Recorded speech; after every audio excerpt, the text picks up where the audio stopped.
Day 761 of the Ukrainian War Map, also known as the Russo-Ukrainian War. Juzzie here, and today is another update as I take a simplified and down-to-earth approach to some of the most important happenings on the ground in Ukraine. So starting off, we'll take a look at those Russian losses, as currently Russia sits on more than 438,000 military personnel losses, which represents an additional 770 in the past day. Then as for hardware losses, 6 tanks, 24 APVs, and 27 artillery.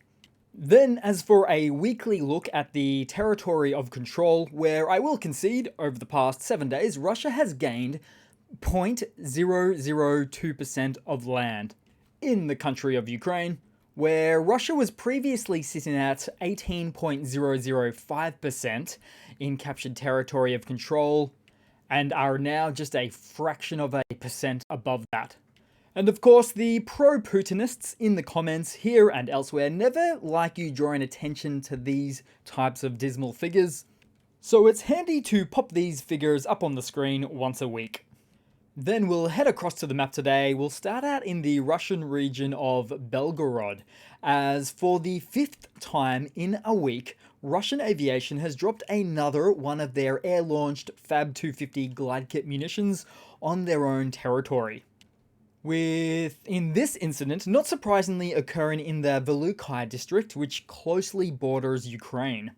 And the reason for doing this? Well, after these occurrences happening for some time now, it was reasonable to assume that some of the pilots of aviation sorties didn't want to fly too close to Ukrainian airspace for fear of getting caught out by, say, a Patriot missile coming from Ukrainian lands.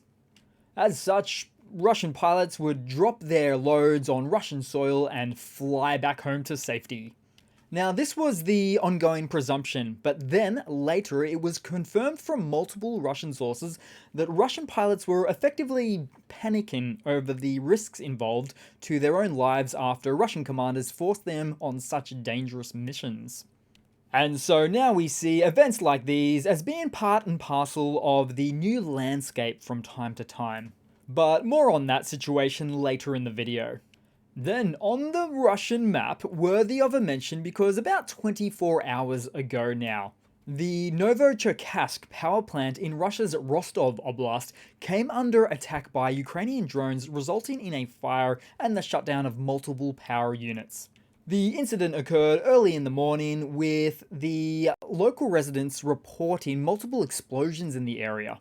The Russian Defense Ministry claimed that their air defense systems intercepted all 11 Ukrainian drones over the region at the time of the event, although the governor of the region also confirmed that a transformer substation at the plant had caught fire, leading to the automatic disconnection of two 330 kilovolt high voltage lines. So, incidents like these highlight Ukraine's sustainment capacity to successfully target key infrastructure facility deep within Russian territory to this day. Then we'll head across to the Ukrainian map today into the east, so the northern Donbass region, technically Kharkiv in fact. And although it doesn't show on the map just yet, after several unsuccessful raids, Russian forces have reportedly managed to get closer to Terny and advance several hundred meters. But to give some better context, running a horizontal line along the grey zone here, I'll zoom in for that, between the red zone, Russian controlled, and the green zone, Ukrainian controlled, well, technically Ukrainian liberated, it shows a distance that is almost exactly 500 meters in length, which may be more or less the gains that Russia has made here now. And notably, if Russia was to throw all of their armoured and meat wave tactics all the way up to the Zabets River successfully, then it could hypothetically lead to a collapse of this frontline position for the AFU, which is about 10 to 15 square kilometers worth. But it would also, of course, make for some costly gains for Russia to do so, to achieve. But as for now, there are significant combat engagements in this particular area, with Russia's hope to ultimately use this position up to the river that they're currently eyeing off to later close the gap just north of this location, which is still actually a lot easier said than done. Then, briefly further down on the map, Ukrainian forces repelled 8 large-scale assaults in the areas of Ivaniska, Klishchivka, and Andrivka, destroying significant amounts of equipment and manpower. And by equipment, I sometimes refer to golf carts, or at least the golf cart adjacent vehicles, because in a recent incident on the Avdiivka front, another Russian assault was thwarted after an attempt to attack using 2 Chinese-made Desert Cross 1000-3 vehicles.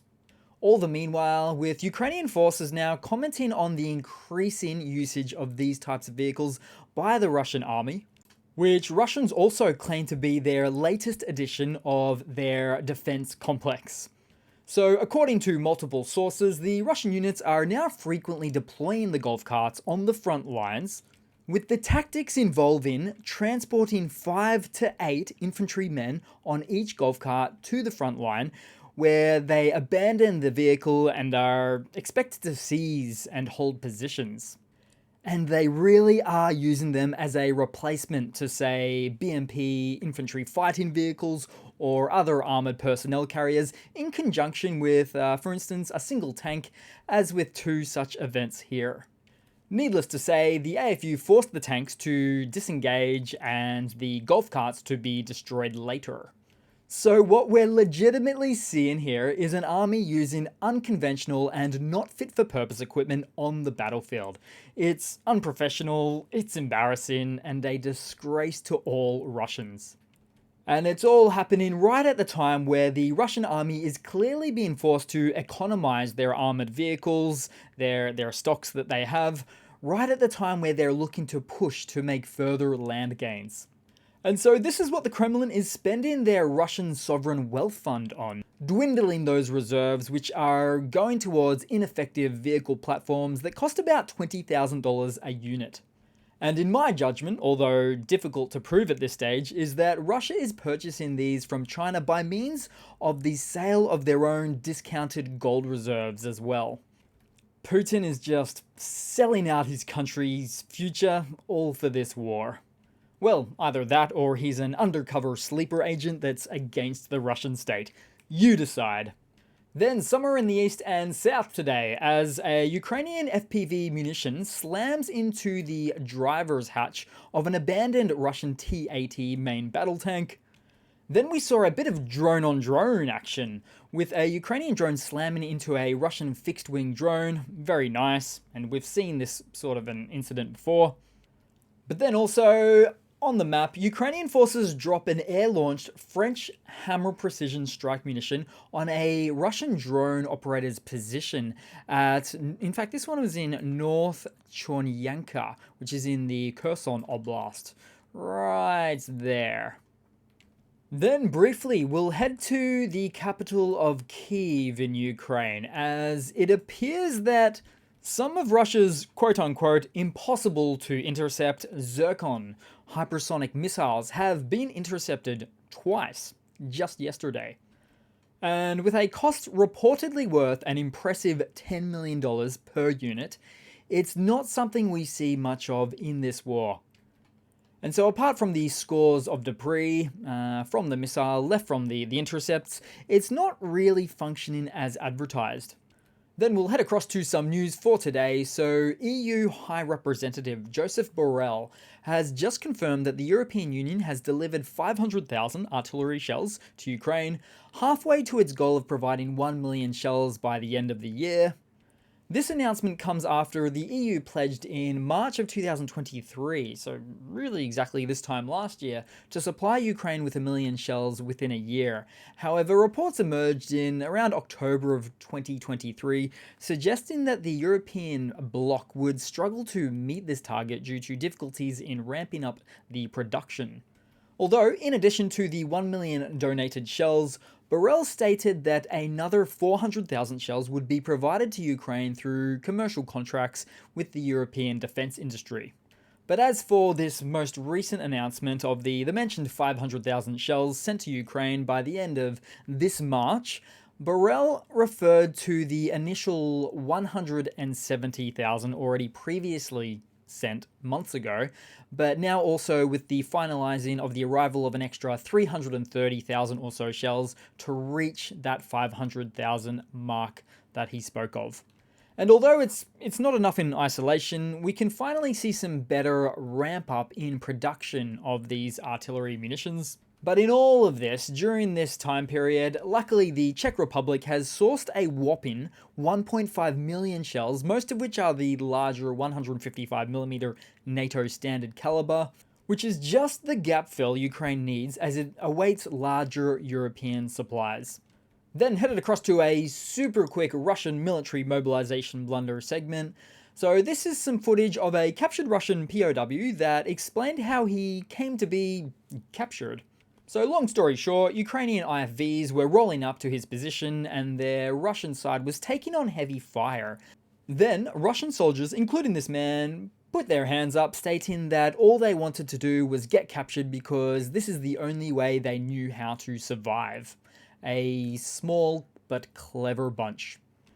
And it also makes sense from the standpoint of where you push your overwhelmingly untrained forces up to their frontline positions, which then gives them two options. One, walk back in the Russian direction and get fired upon by Russian second line of defense soldiers. Or two, surrender forward for a chance to live. So it's a situation that doesn't exactly build a lot of confidence or provide for high morale in an army. Then moving across to a bit of a lighter segment today, guys, as after some recent rocket shelling into the Kyiv capital, we saw a brave Ukrainian girl taking coffee orders, stating that she's scared, but life and coffee drinking still must go on. What a little champion right there.